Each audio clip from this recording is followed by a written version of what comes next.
Que nous avons exprimé une prière pour nos chers frères et sœurs en Eretz Israël et dans le monde entier et pour toute l'humanité, que nous méritons déjà cette paix, cette sérénité, ce bien absolu qui se manifestera par le dévoilement de la Gola, le dévoilement de Mashiach et la reconstruction du Beth Amikdash, ou plutôt l'apparition du Beth Amikdash, comme il est dit, qui viendra du ciel préfabriqué. Alors, Ribono Shel Olam, bonne journée que ça soit aujourd'hui. Je vais vous poser une question. Imaginez-vous, vous allez rencontrer la personne avec qui vous avez l'intention de partager votre vie avec. Et vous voulez lui montrer vos sentiments, votre amour vers cette personne, votre appréciation, votre reconnaissance que c'est cette personne avec qui vous voulez partager votre vie entière. Pour faire une bonne impression, l'habitude est de quoi? On va amener des fleurs. Toutes sortes de fleurs. En général, je dirais, on va amener des roses. Okay? Surtout d'après la Kabbalah, la rose, elle représente les 13 attributs miséricorde de Dieu. Donc, ça représente cet amour absolu. Pour cela, donc, on va amener quelques roses à la personne avec qui on veut partager la vie. Mais regardez un peu ce qui est arrivé avec Dieu. Quand Dieu veut montrer son amour envers Am Israël. On nous dit dans la paracha de cette semaine qu'à un certain moment, comme Moshe Rabbeinu haya ro'eh tzon yitro chosno kohen Midian, Moshe Rabbeinu est en train de s'occuper des moutons de son beau-père, et il se trouve dans le désert, il vient jusqu'à la montagne divine qui s'appelle Choreva. La montagne de Dieu, Choreva. Chorev. Et qu'est-ce qui se passe? Tout à coup, Moshe Rabbeinu voit, il entend une voix divine par l'ange de Dieu, qui lui parle provenant de buissons ardents, qui lui dit: j'ai décidé, le moment venu, pour délivrer mes enfants, Am Israël. Ma future épouse, que je vais marier au mont Sinaï.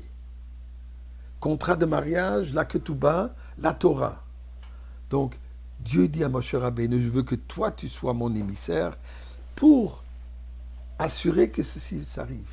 Tu les sors d'Égypte, tu les amènes vers mont Sinaï, tu seras le chatran pour assurer que ce mariage ait lieu en bonne et due forme.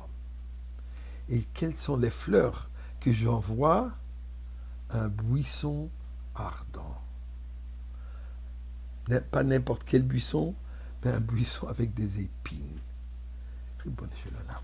C'est comme ça que Dieu éprouve son amour vers nous, en nous envoyant pas des roses, mais un buisson ardent, épiné. C'est quoi le message? Eh bien, Dieu nous donne le message suivant, et un message de très grande importance. Dieu dit: je suis bien conscient.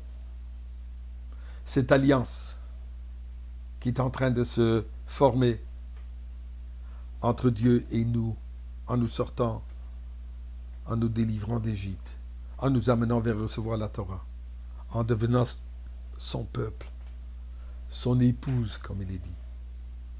Dieu dit: je sais que dans cette relation, il y aura des moments de fleurs, il y aura des moments d'épines. Il y aura des moments qui seront très agréables, dans du Beth Amikdash, par exemple. Le temps où Dieu était dévoilé, où Am Israël était complètement engagé, impliqué, imprégné de Torah et mitzvot.